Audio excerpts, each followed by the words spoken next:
Christopher Nolan does it again. Tenet is definitely in the category of mind-melting films. It was definitely very good if you want the shortest opinion, but if you want to hear more detailed thoughts and a spoiler-free review, stay tuned until after the intro.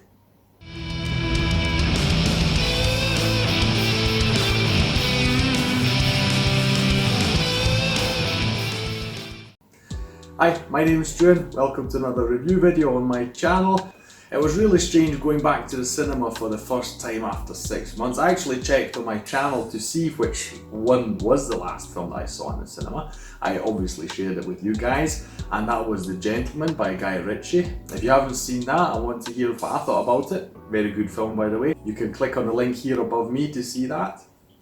And so it's been 6 months since I've been to the cinema, and I must say I don't think I could have picked a better film than Tenet to get back into it. Generally a very strange thing to go back. I don't know what it's like where you are, but feel free to share in the comments down below. In Austria at least, the requirements are that you wear a mask as you're entering and leaving the cinema, and you can take it off once you are seated, and they make sure to leave spaces in between, or rather next to you, so that you're not sitting right next to someone else. Apart from that, it's still the very normal cinema experience. Actually, you can buy your popcorn, drinks and whatnot and enjoy them. But I did notice that the cinema was very empty compared to the size that it usually is full at when I go, because I roughly go at the same time every time I go to watch a film. I would say it was probably half the people, if not even just a third of the people that are usually there. So that was quite drastic, really, especially when you consider that Tenet's only been out for a week here. But nonetheless, great to go to the cinema again, including I watched in IMAX, and again I would be very interested to know if they do the same advert everywhere, because that's the one thing I really don't like about IMAX is you go into the cinema to see an IMAX film and they feel the need to actually give you an IMAX advert for the thing that you're just watching right now. So I've already paid to see an IMAX film. Why do you feel it necessary to show me an IMAX advert?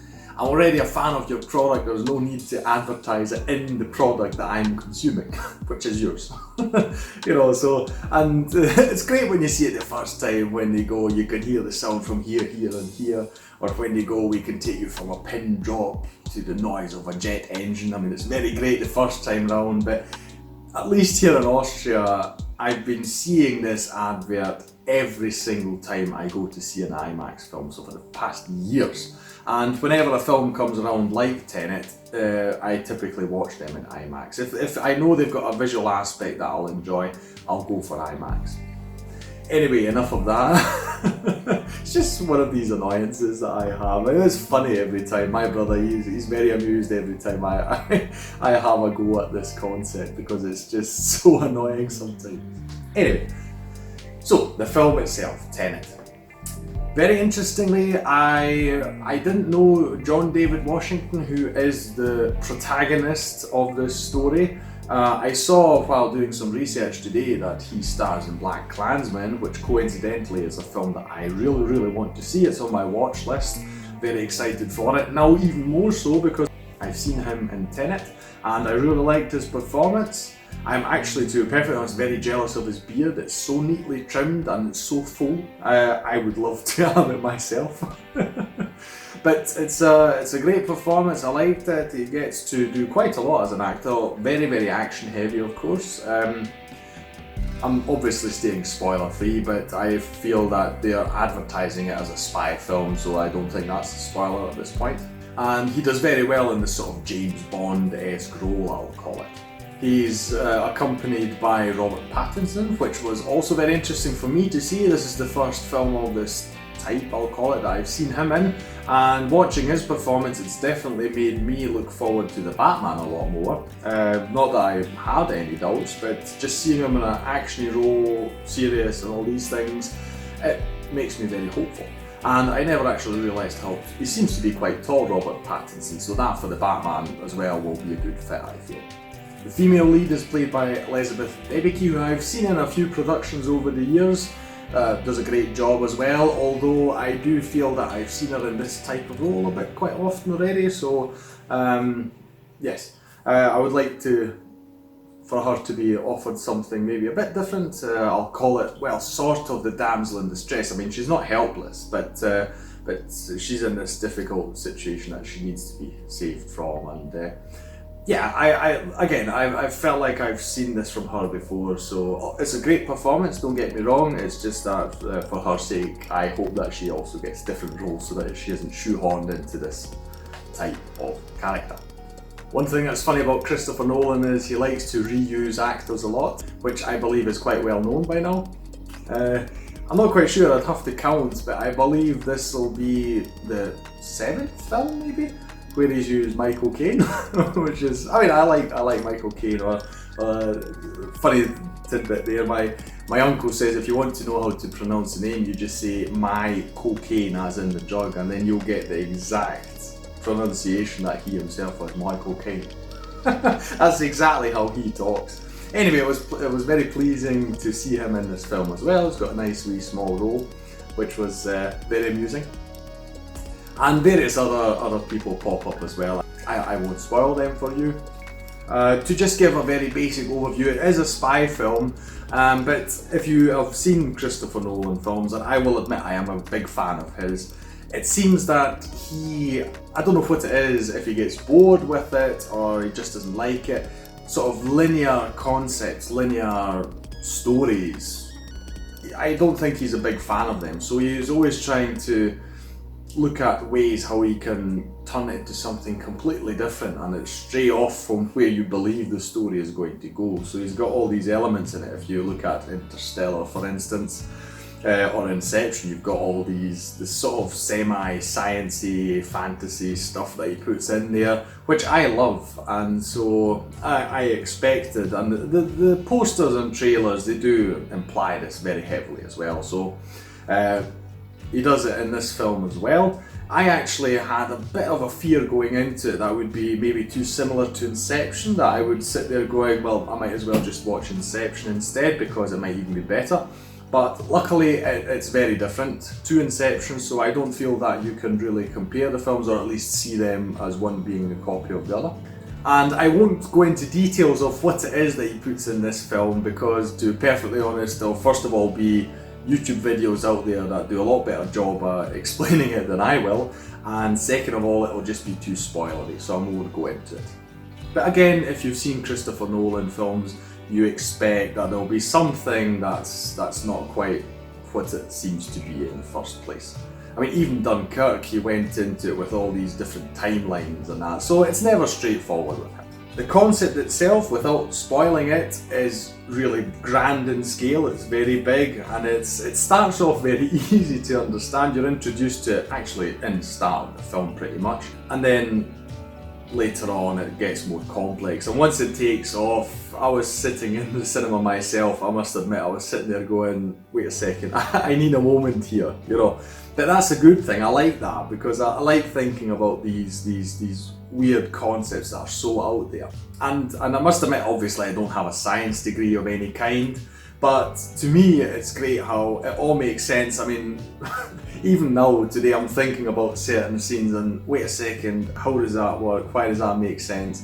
But another great thing is that he doesn't go too deeply into it from a scientific point of view, so he doesn't spend a lot of time trying to bog it down with explaining to you why it is that this is happening. It's just like, this is how it is, you know, just take it at face value. It's fine. And I must admit, it's good, it helps the film because it doesn't make it too complicated. The visuals alone are enough to keep you busy for the whole time. Talking about the story itself and how it fits into the film and the length and everything, it's fine. There's a slow build up, again with very complex concepts. That's a good thing. There's a slow build up. It gives you time to settle, for you to really think about it. It gives you time to just accept it and really just go with the flow, as it were. And then, like I say, sort of towards the half or last third, it really takes off, and that's when it gets really much. But you've been prepared for it, I feel, so that's fine. It's just that there's a bit in the middle, I'll call it the second act, I feel it drags on for a bit too much. The film is 2.5 hours in length, and I do feel that there's a bit particularly around the middle where it all feels a bit samey and repetitive. So I feel like they could have cut out quite some fat there to just make the story just flow a bit better and not make it seem like all we're doing is changing a location and then we're repeating the actions that we just did. It felt a bit like that in the middle. But apart from that, it's very good. Like I say, there's a slow build up that gives you time to get used to the concept that they're introducing here. And the middle part, if it were edited down a bit more, it would be fine. And then the third act is just amazing, and I'm already looking forward to re-watching that. Not only when I finally get the Blu-ray, but probably also YouTube videos. I'll pull a few of them up because I'm really interested in how they explain all the things, and I really want to understand it. Also, from a filmmaker's point of view, I would be really interested in seeing a making of for how they did some of these shots, because there's really incredible things going on there. In terms of other things about the film quality, I'm not sure if it was the mix in the cinema, but I saw a comment by the internet historian. If you don't know, it's a YouTube account I highly recommend if you're into memes.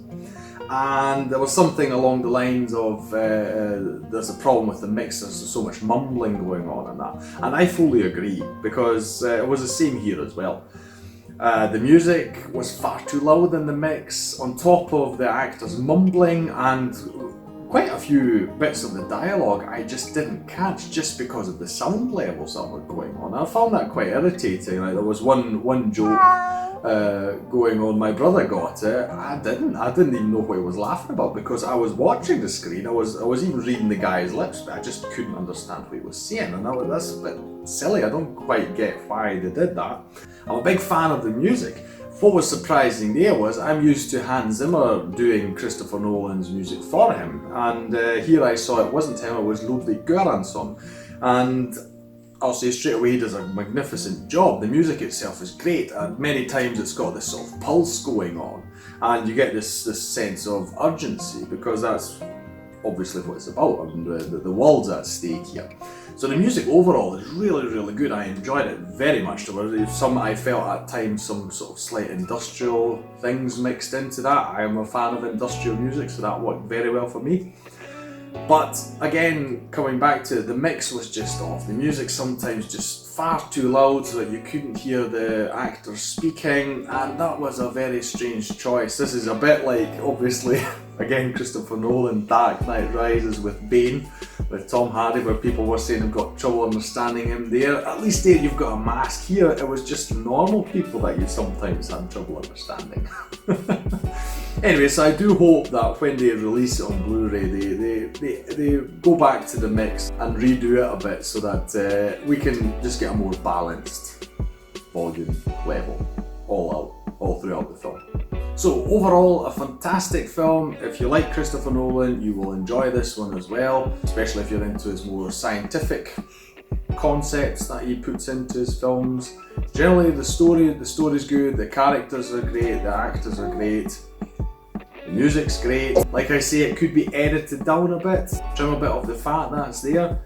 But otherwise, yes, fantastic re-entry into the world of cinema for me. Just seeing the first few minutes of the film, I was sitting there going, yes, I couldn't believe actually how much I missed that, just seeing images on the big screen. There's nothing like it.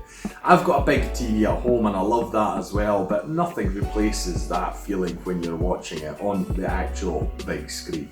Those are my thoughts. Obviously, if you don't want to go to the cinema, which is very understandable in these times, wait until it's released digitally or at home, physical media or otherwise.